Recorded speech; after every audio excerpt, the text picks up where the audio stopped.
Fire, fire, fire.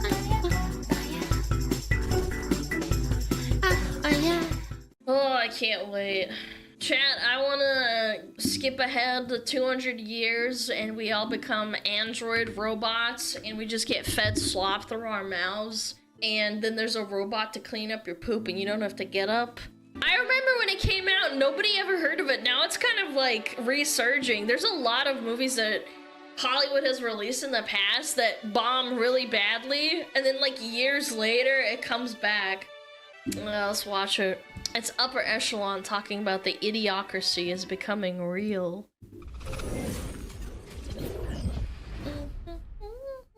This video is brought to you by Ground News. Stick around to hear more about the special offer they're providing to the entire Upper Echelon community. Okay, How many people watching this have seen or ever heard of a 2006 movie called Idiocracy? I would guess that there's a pretty decent number of people who have, at least nowadays, but you might be surprised to learn that the movie's eventual popularity was actually never intended from the start. For those of you who have seen it, you can probably skip ahead a few minutes right now because you already know the plot, obviously.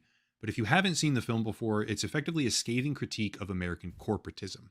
The main character, Joe Bowers, and a lady of the night, if you will, named Rita, become the subjects of an army experiment, cryogenic freezing in this case, but instead of 1 year, they get frozen for hundreds. After finally waking up in 2505, I think it is, they re-enter the modern world and they find out that everyone around them is basically brain dead. Basic infrastructure is now falling apart. Everyone... It's so funny how this is quite literally what's happening now. Maybe not the buildings falling apart, but definitely the airplanes crashing out of the sky and stuff. Yeah, social media is definitely like this. Solana's chat? No, my chat is very smart. Drinks Brondo instead of water, which is like is a that play Mountain on Gatorade. Dew? And the film is... Oh, it's not... It wasn't Mountain Dew, it's Gatorade! Oh my god, I remember now. I saw this so long ago. It's basically a never-ending string of jokes about how everyone has become an idiot, which leaves the two main characters, who are decidedly average back in the time that they come from, as the most intelligent people on all of planet Earth, simply because of basic logic, mental aptitude, and deductive reasoning. It's honestly prophetic, in a sense, when it comes to the concept of corporate advertising, at least. People buy everything that they want from a city-sized Costco facility. Where they're greeted by someone who says, "Welcome to Costco. I love you." They get treated in the hospital by plugging little sensors into their mouth and their ass and their ear as well, with a drooling human operator who doesn't even really know what's happening. As someone who has friends in the medical field and they work in jobs like this is not that far off from the truth. There are a lot of nurses and doctors that just do the bare minimum.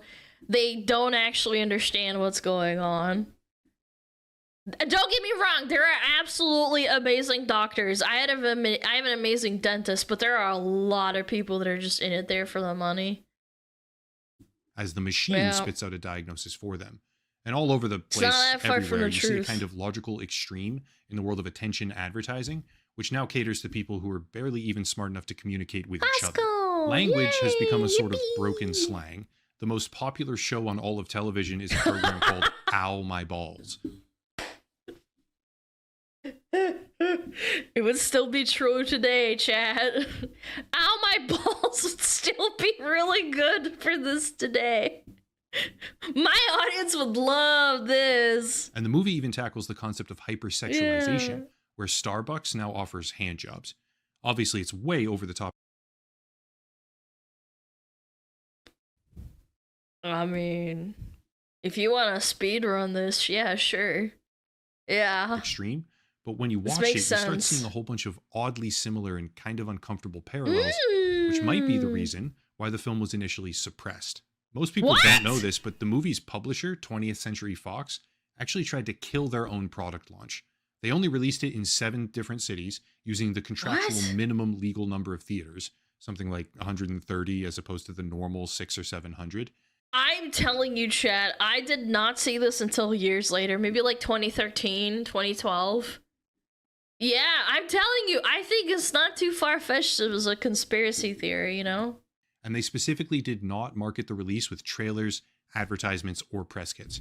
Whatever their reason was, they intentionally took a budgetary loss on their film in order to kill Money its reach. But over the laundering! years since, it managed to become massively popular. Now, I'm not a film critic. This isn't a video about Idiocracy as a piece of cinema. It's about how the most extreme version of hyperbolic comedy, portraying the whole world as a slobbering mass of idiotic consumers, is becoming real. And I bet so many schizos feel validated now that watched this movie back in like 2006. To make a much more data-driven argument right now about why and specifically how that appears to be happening. However, there's one key difference here. In the movie, the degradation of human intelligence, and basic cognition for that matter, is a function of birth rates. As the more Wait, we talked about this the other day. Yeah, wait, I remember that. It's been so long since I've seen this. I actually think it stuck with me, this whole thing. Portions of society struggle with choices about when or why or even if they ever want to have a child. Those around them, the idiots, are breeding like rabbits. The film asserts that over hundreds of years, less intelligent people having much more offspring, as a kind of twisted evolutionary inversion, overwhelms the entire population, therefore dumbing everyone down to a level where they can't even hardly think for themselves. As a commentary on predatory capitalism, in addition to that, large corporations happily step in to monetize that issue, creating a sort of death spiral of sorts. Ultimately, and also being on the dole with a bunch of kids. Yup. Seen many such cases. Popping out kids so that you can get tax write-offs and stuff. Yep. Very apt. Very, very cooked.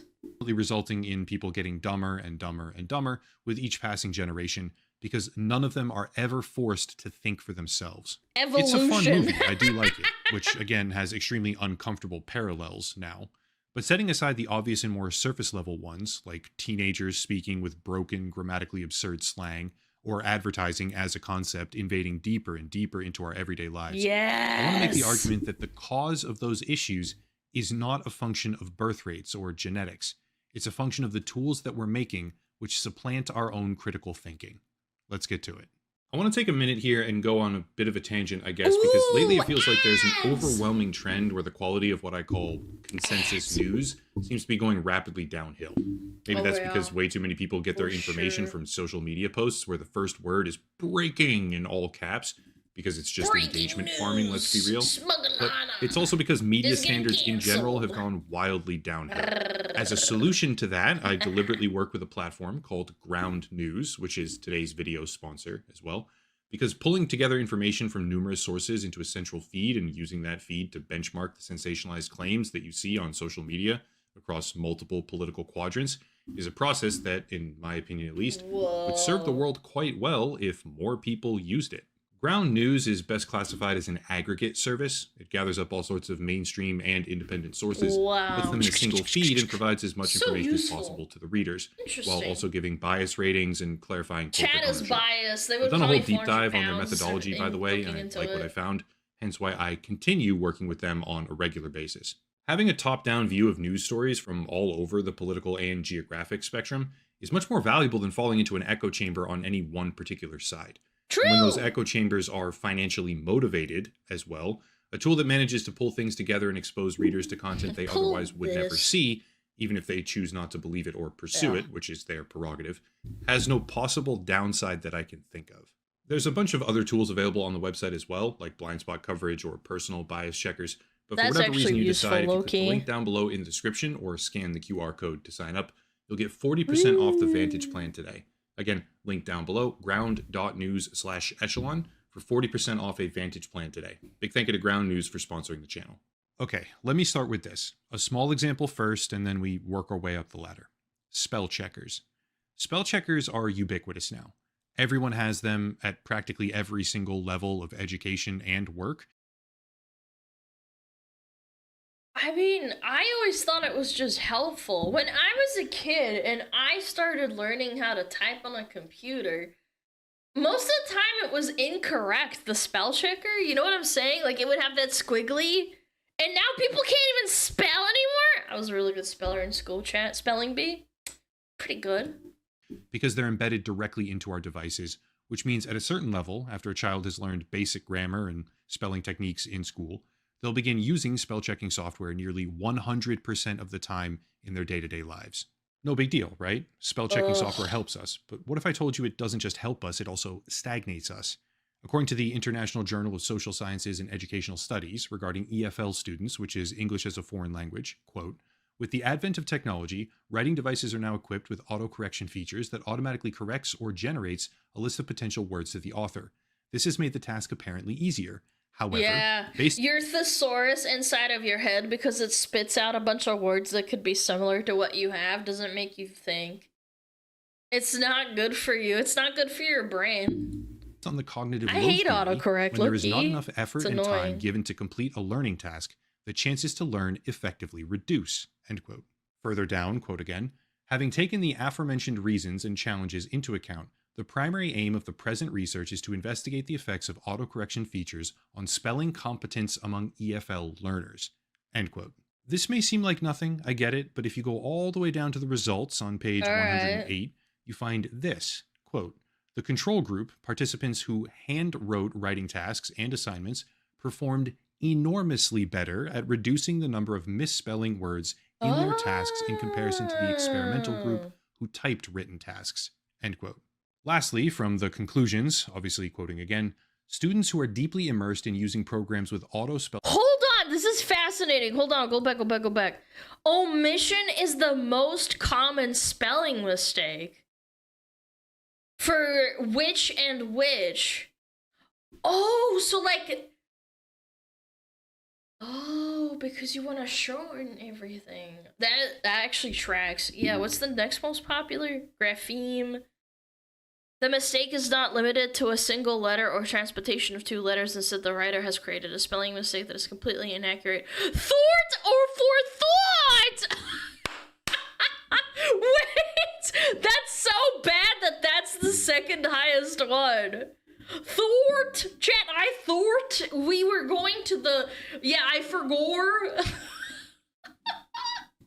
Who are deeply immersed in using programs with auto spell checker features thoughts. don't hone spelling competence as students who depend on handwriting due to the fact that there is more effort involved in handwriting that makes the learning more sustained. End quote.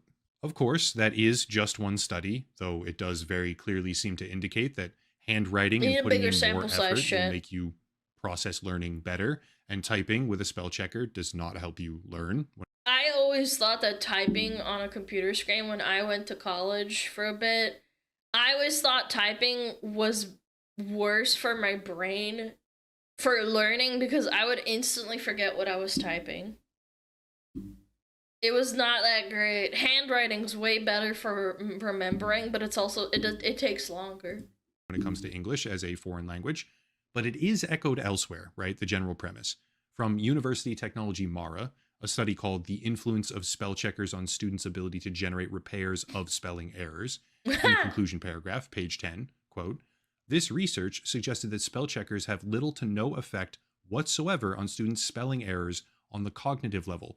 It did not help repair the errors, and the corrections are not internalized.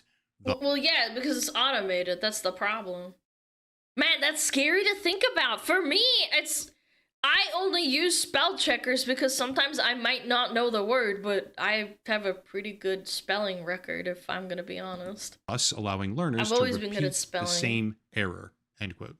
Like I said, we're starting small, but the idea of ubiquitous spell checking software seems to indicate a stagnation of people's ability to actually improve their own spelling, which... That's another thing. I remember when I was a little kid and my brother taught me how to torrent, like, pirate movies. Sometimes I would have to install the game by myself because he would get annoyed at me asking. And when I fucked it up, I would have to figure it out for myself or not play the game, if that makes sense, or watch the movie or whatever. And I'm like thinking to myself, like, do they really not have that issue nowadays? Do we really not have those problems because people don't really pirate that much anymore? You're forced to learn. Lets them repeatedly make similar and even identical errors without learning what is actually correct.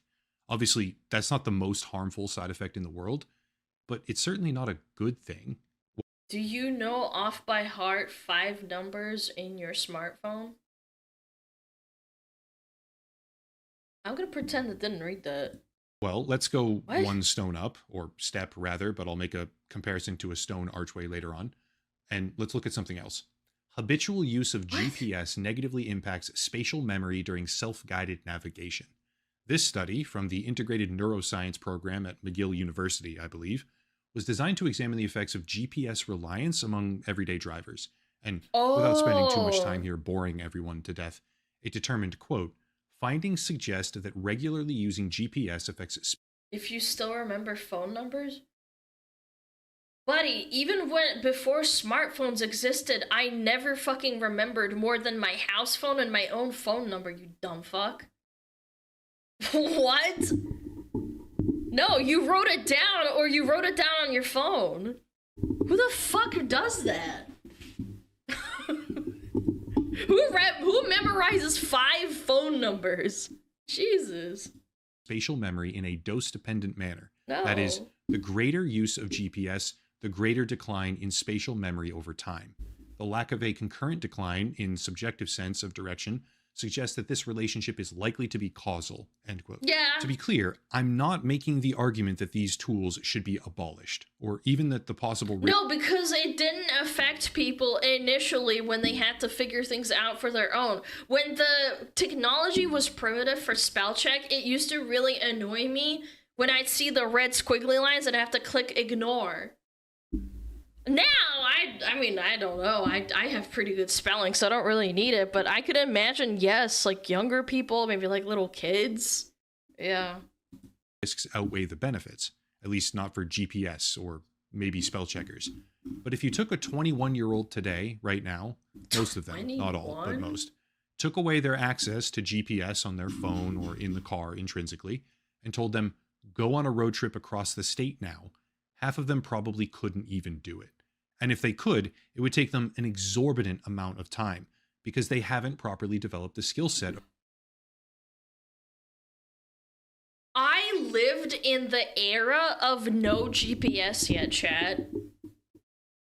My parents would have maps and my dad and my mom would yell in the front seat. And sometimes they'd make me read the map. They'd make me read the map. I learned how to read a map because of them. And then GPS came out. Why? What do you mean, why? Are you serious right now? Because GPS didn't used to exist. Zoomers, man. Even Zoomers were probably freaking growing up with maps, dude. Yeah. Of reading. No, I'm serious. I think GPS only became popular since maybe, or like doable and usable for the average person, probably in the last 10 years. I think even Zoomers, like older Zoomers and middle Zoomers, grew up with that tech. Yeah, I don't really remember that being a thing until probably like 2015. Signs, maybe even or 13. Navigating a physical map. Once Not again, really to make this abundantly clear, GPS was expensive. That's not the too. worst thing in the world. And GPS maps were horrible. Now they're very accurate. They didn't used to exist. Yeah. Lacking a skill set because you never needed to develop that skill set in the first place isn't intrinsically bad, especially if you can then figure out how to do something when it matters for yourself. But what if we go one step further now? Because even our ability to think critically and solve problems is now under siege, thanks to the advent of generative tools. Picture a Roman archway. That's stones what I'm saying, on top of man. stones, but it never stands free or supports any weight at all without something called a keystone. The keystone is the pinnacle of that archway. It often has a slightly different shape, or it's measurably larger, while dispersing the most weight in the process, therefore supporting the entire archway as a whole. And critical thinking is the keystone of human cognition. Spell checkers and GPS programs, they're just stones, one of many in the archway. But generative tools, according to new data from researchers directly at Microsoft, if used improperly can, quote, result in the deterioration of cognitive faculties that ought to be preserved. As Bainbridge noted, a key irony of automation is that by mechanizing routine tasks and leaving exception handling to the human user, you deprive the user of the routine opportunities to practice their judgment and strengthen their cognitive musculature, leaving them atrophied and unprepared when the exceptions do arise. People not exercising their critical thinking skills. Oh my god. We are so doomed, man. AI is gonna take over and we're gonna be too whoa. Thought. Brain explosion. Hold on. Thought. What if the AI becomes so smart that it'll take over because we're gonna be too dumb to tell it off? Yeah, and then they're in control because we're so dumb and stupid. A thort. Yeah, a thort. For this one, I do have to read a few more segments, not just one, because honestly, I just have to, but bear with me. Quote, the data identify key motivators for critical thinking, the desire to enhance work quality, avoid negative outcomes, and develop skills. However, several barriers inhibit this reflective process, including lack of awareness, limited motivation due to time pressure or job scope, and difficulty improving AI responses in unfamiliar domains. Surprisingly, while AI can improve efficiency, it may also reduce critical engagement, particularly in routine or lower stakes tasks in which users simply rely on AI, raising concerns about long-term reliance and diminished independent problem solving. I can even liken this to downloading a Trojan on accident when you were a little kid from like LimeWire or torrenting like a game. If you don't get to make those mistakes, you don't learn. If AI fixes the problem before the problem even comes up, even a small mistake, like it's not the end of the world that you bricked your computer, right? Like it's not, it really isn't. It's not that big a deal. It sucks, sure, but sets you back. But it happens for a reason. I downloaded a Trojan because I wanted to play a video game really, really badly for free because I'm a little kid, I don't have money.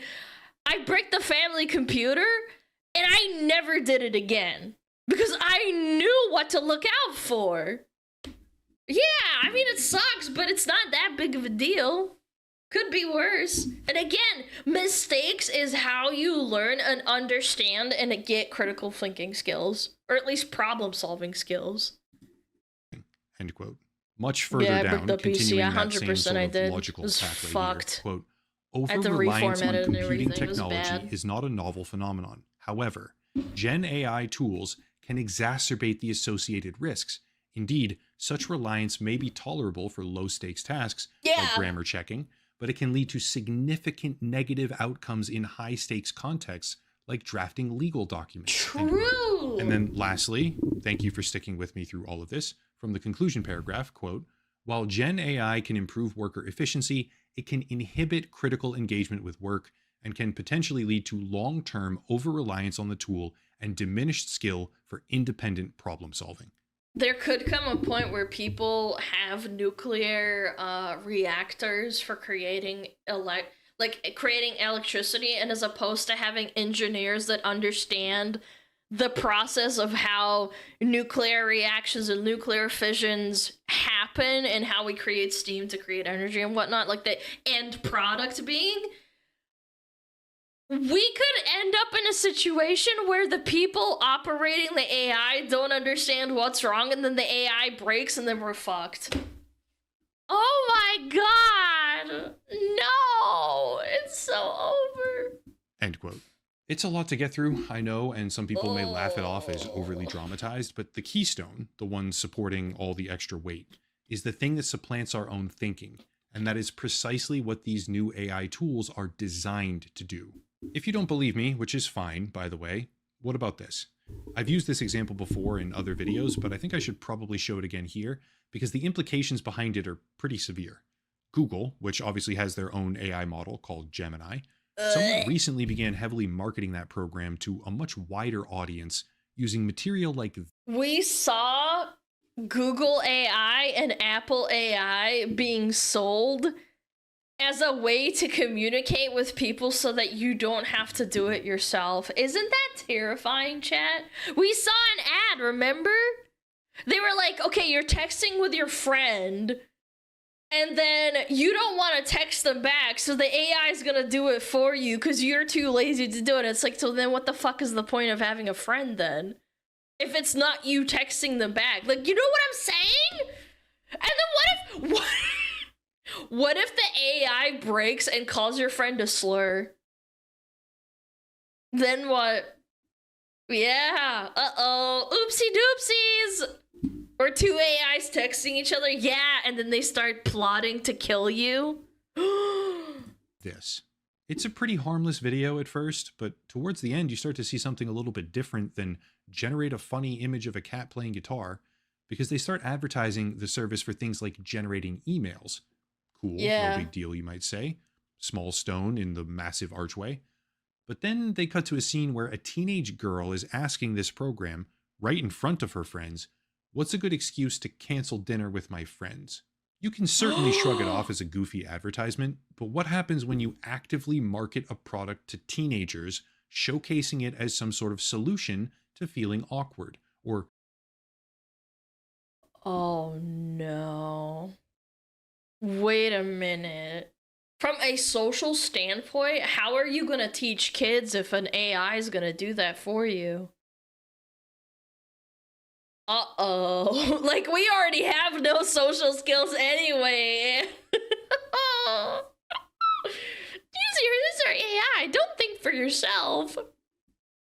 Another reason to hate Google. Yeah, but Google's gonna be like taken over in like 20 years. It's gonna be absolutely so done. We're cooked, chat. even something that Welcome, replaces basic Google. interactions with friends. Ask the AI what to say to your friends instead of actually talking to your friends. Social aptitude Yeah, and seeing how is they a skill set, respond. and using this kind of tool to replace that, which was already replaced once by texting, as opposed to actually speaking to people, is one step further removed from using the muscle itself, which leads inexorably to atrophy. The future's autistic. The big difference is that an autistic person will still put themselves through situations that are social and try and understand to some extent that they are doing something wrong. This completely cuts out the middleman or you doing the action of trying to understand your friends. It is so over, man. This will not help at all. And what if the AI breaks? Again, it's so easy to break something, like technology related. It's easy to break something mechanically, sure, but at least you can fix that. Technology is like, oh boy, like you have to learn how to code, you have to fix it, you have to know how to fix it. Not everybody knows how to do that. Yeah, we're cooked. We're not just hindering the act of critical thinking, we're outright replacing it, which may not be quite as comedic when compared to a movie like Idiocracy, but the end result, beyond the jokes, the humor, and the absurd over-exaggerations, the end result is a society that can't think for itself, therefore spiraling downwards.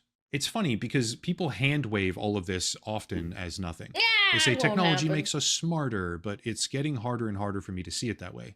If you want a much smaller but far more damning example of this in action, especially considering the warning that Microsoft researchers themselves gave in that document, right, regarding legal documents in particular, there was a case against Walmart initiated in 2023 and still making its way through the court system, where the legal representation for the plaintiff used 8 different case law examples that just don't exist because an AI hallucinated them. In a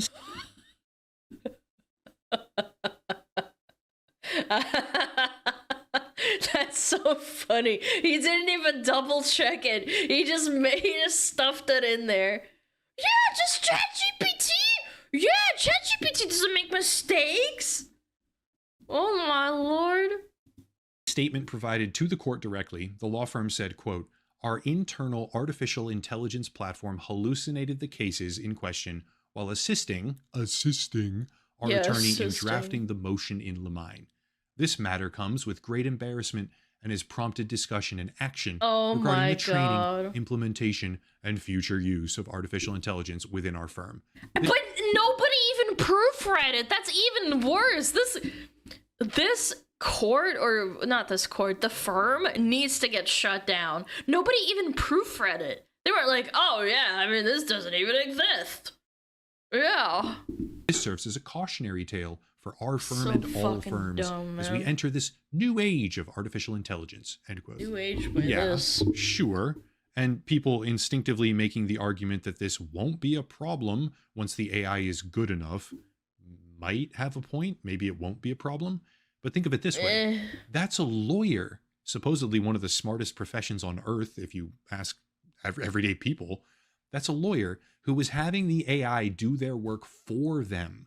You can pontificate all you want about how much better society will become as we perfect these types of tools and the efficiency it involves. But all I see is idiocracy being born in real time because human beings are not thinking anymore. What do we suppose happens as automation and progressively smarter algorithms replace or eliminate more and more and more of the adverse situations that we might ever encounter, up to and including even peer-to-peer socialization? What do we think happens when the consolidation... I mean, we already kind of have that with Neurosama. To be fair, the entertainment factor of VTubers has already been replaced by AI. of our economy centers more and more on a few absurdly wealthy conglomerates. She'll get smarter too, Chad. Watch. Whose business model now relies on increasingly invasive advertising.